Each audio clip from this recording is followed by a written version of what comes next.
It's hard to pinpoint the time that you first encountered the story. Was this famous king real? Was he not? There are obviously historians who believe he might have been. You are addressing England.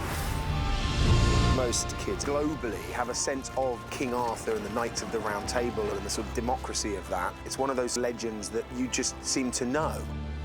I did very much love the way that story was told. It was quite surreal, quite magical.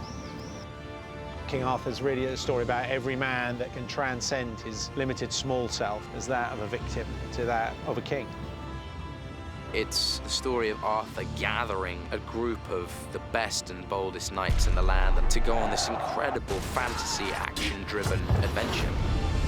As an Englishman at a certain age, it's part of your culture. We all grew up with King Arthur, we all grew up reading the stories or having them read to us as kids. We all saw Excalibur, so it's just part of a generation. One of the first books I had as a child was a picture book of King Arthur. I think that's probably true of most kids in England. What you doing, boy? He's coming back. Who's coming back? The born king. Especially as English, we hold the Arthurian legend very, very dear.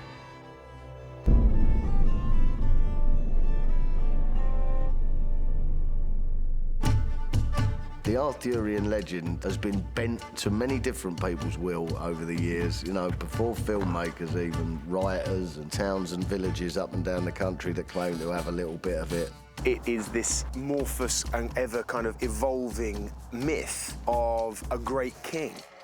What I find so interesting about it is there's no particular one that's correct. For a storyteller or for a director, for actors, it's like you can get away with your own interpretation. The whole process becomes quite interesting because if you have a nugget of information, you can add something. You know, there's many versions of the King Arthur story traditionally told, but none of them have been told through the lens of Guy. We're fans of the fairy tales that we were read as kids, stories of dragons, stories of magic swords, stories of wizards and witches, the excitement and the action and battles. And we very much wanted to do our modern version of that. Guy has a great love for the class structure, for folklore. It's that kind of curiosity that fuels and links, in a way, his early work to this. Bang, bang! I love that. I've been thinking about a version of King Arthur for almost as long as I can remember. This genre is a genre that I can recognise the challenges that people walk into, and people have made some noble efforts. You know, we've all seen numerous examples. I always would have just thought of King Arthur as quite a straight, kind of posh hero. There's only one of me. I haven't had a fight for years. And the King Arthur that Charlie and Guy are doing is the opposite to that. Guy and I both were eager to avoid this sort of noble soul looking for a cause. The noble, righteous band of knights gallivanting around the countryside, selflessly fighting for those that are in need is interesting, but we've also seen that a million times before. So I think it's really smart that they did something a bit different. 3 or 4 years ago, I was beavering away on the Arthurian legend, and then this one came along, and it had 300-foot elephants in it, and it was conspicuous about the fantasy element, and that's what changed everything. I've known Guy for a long time and was intrigued to see what his take on this world would be. So I was quite surprised actually in terms of the level of fantasy and just how far you could take some of these ideas, and found it really entertaining. Obviously I'm a filmmaker, so I'm drawn to things that lend themselves to some visualisation. I suppose like the same way as in Sherlock, I thought I could do a job with this. I wasn't sure what I could do with it, and I was outside of my comfort zone. It was just a moment. I know, I'm not buying it. It's sort of the classic hero's journey, right? Sort of the call to duty and then the reluctance to accept the call. Mentor figure comes in and says, you really have to do this. Acceptance of call and then action. We are adhering to those archetypes, but Guy messes it up a little bit. It sprinkles a liberal dose of what he likes to call the f*** dust. So you make it a little less noble, and a little more grimy, and a little more selfish. Why did you say you're not attracted to the hero shot? Because it's a cliche, not in a good way. Things we're trying not to do with Charlie is turn him into a hero. They're superhuman. I'm not interested in that. Just doesn't speak to me. You want something that feels human so you can relate to it. You're gonna miss me. We want to try and avoid any sense of nobility, the idea that people are really just doing it for the greater good. That does become very boring and very earnest and not fully human. There are always ulterior motives, selfish motives, not just about the greater good. My hero might get to that point in some way or another, but it's not really about that.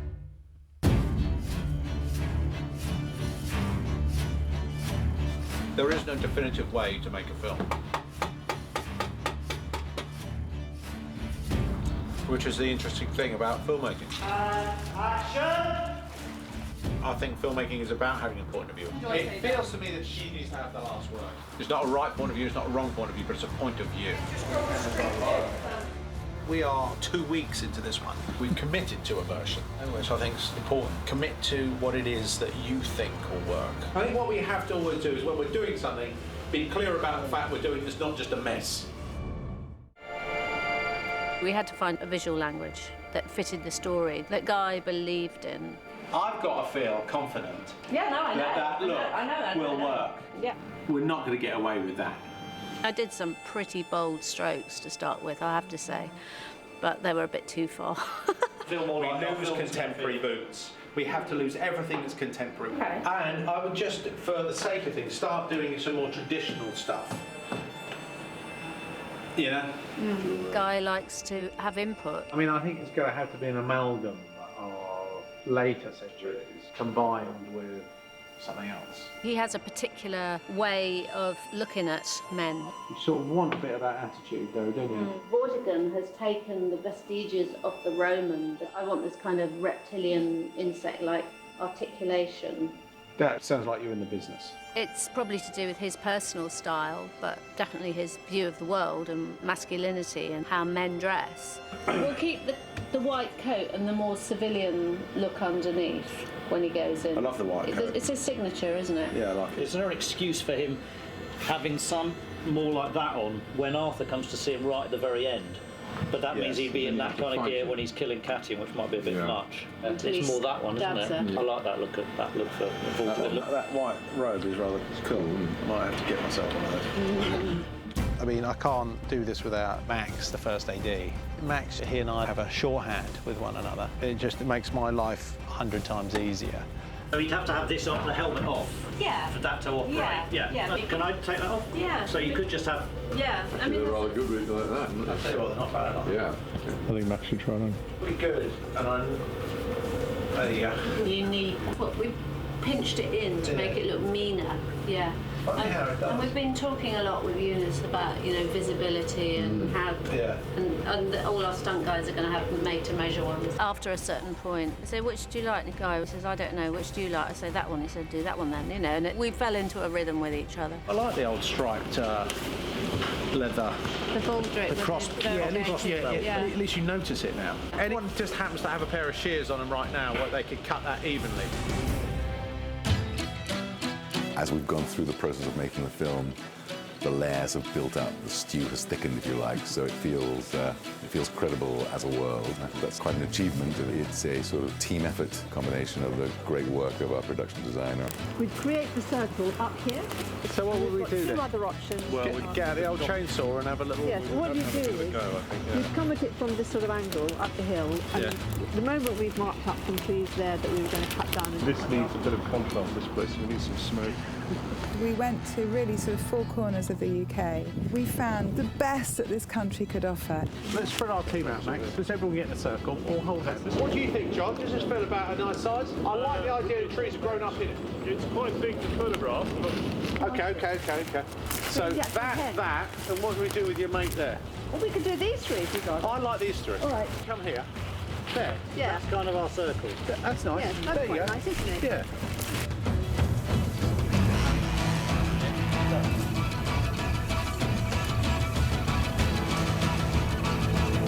We're filming, bizarrely, in King Arthur's cave. So the Arthurian legend continues. Let's have a quick look at the cave. How stable is it? It's called King Arthur's Cave, by the way. You're kidding? No, it's called King Arthur's cave. But why is it famous? No, just because this kind of cave setup is fairly unusual. This is 10,000-year-old excavation on rock. So actually what we're standing on... Real people. Real people. I quite fancy a a version of it being obscured. Like an ivy curtain. It's not an ivy curtain. You have a guy tucked up there, and a guy tucked up there who keep an eye and keep the tunnel going. Maybe they have a rope so they can just run its back and then let it drop down again.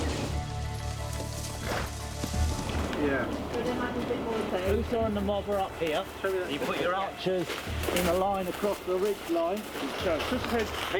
I don't think Guy has ever seen the view of the burial grounds until the day we shot it, because it had been covered in fog and mist.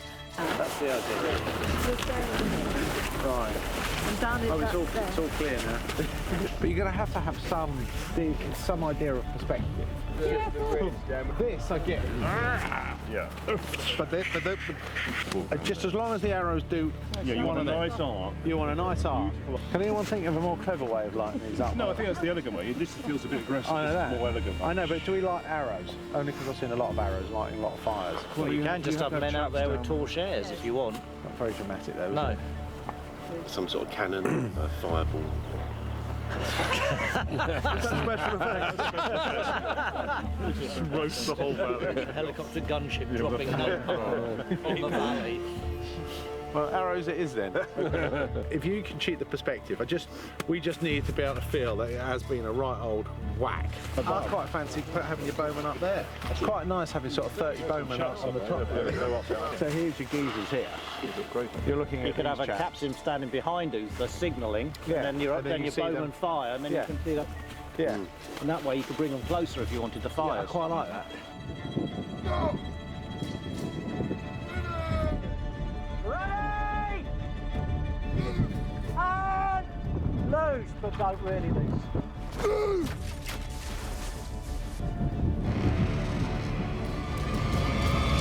This wall feels like it should probably be over here, and that's a sort of marketplace down there. You know, so the wall to the. Yeah. Because then I'm imagining if the wall's there, the arrow that is probably going to hit some geezer over here.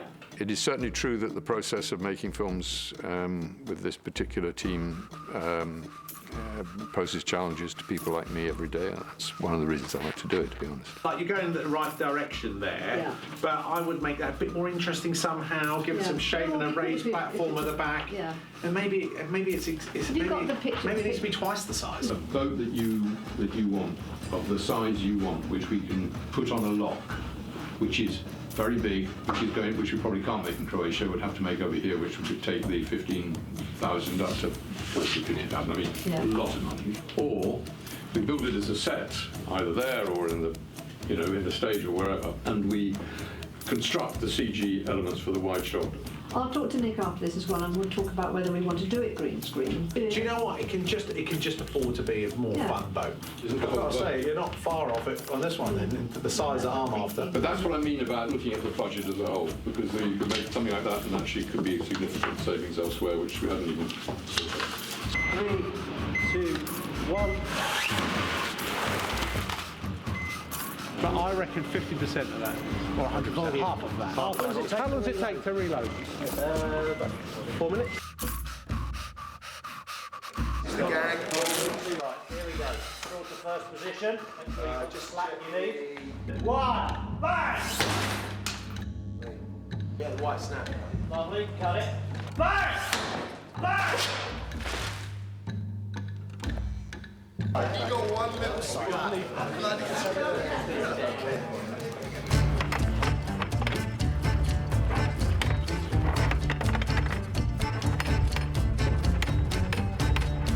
you reckon make it to the bank? I'm going to be optimistic. I'm going to say it's going to hit the bank. Alright, so you just give it a good yank whenever you want. How good a yank? Would you like just to release this bar here? Alright, this is fun. Set up the nose Which one? Oh, but you can really turn into an absolute monster. Oh yeah, I mean, we might be able to hit the road.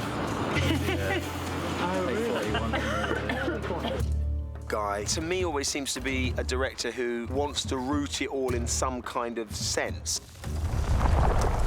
What Guy has done is said, no, 85% of this film is about character and storytelling, and then we're going to just sprinkle some magic on top.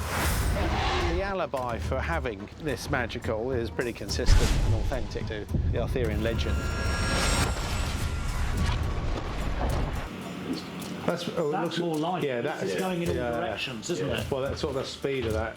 The speed of that made it look sexy time. In real time, no sexy. Or did you put more puff in there? No, that is speeded up. So yeah, you're on real time. It doesn't look as good. You stick more. See, look at that. That looks quite sexy. Because you've got those like lines coming out of it. Yeah. What sort of colour is it? Oh, that's quite good, isn't it? Slow mo. It's definitely in slow mo. Is it that kind of colour? For danger. Red for danger. No, I'm only saying it because they use yellow in. All right, how many? I quite like black for some reason. What's this for? The alarm, when the alarm goes off in London, they fire these fireworks. They go. It's really.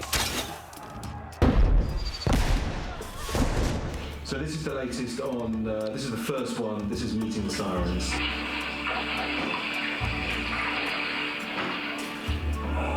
That's quite nice. That's quite nice.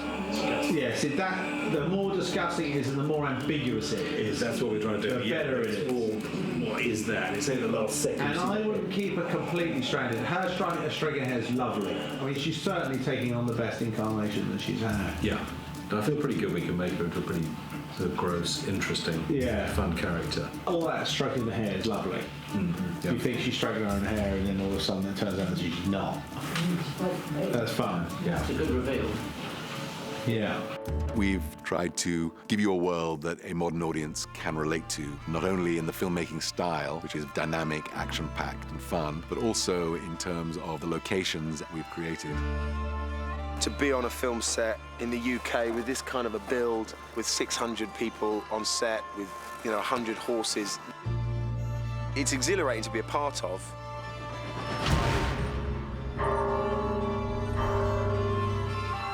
All areas of the crew, I've been so overwhelmed by their talent and their passion.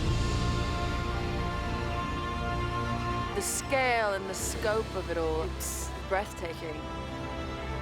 Guy has passion for the historical culture that have come together to form what we see as Great Britain today. I love it here. Well, there's a strong connection with Wales and the Arthur legend.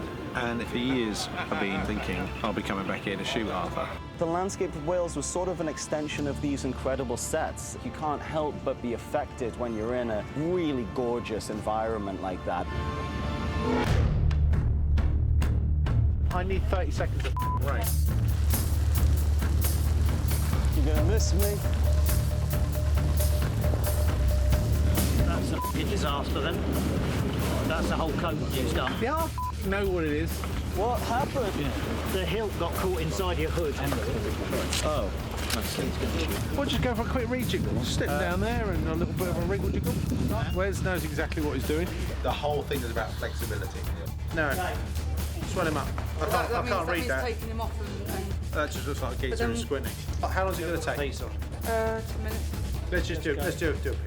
It's that ability to just go, what is the purpose of what it is that we're doing? Forget everything else you brought before. What's the most efficient way that you believe to illustrate whatever it is that you're trying to demonstrate? Stone or bold? Both. Do you like shooting? Thank you. That's the spirit. That's it. It's after it taps you, look back at the governor again. Forgive me for going too far.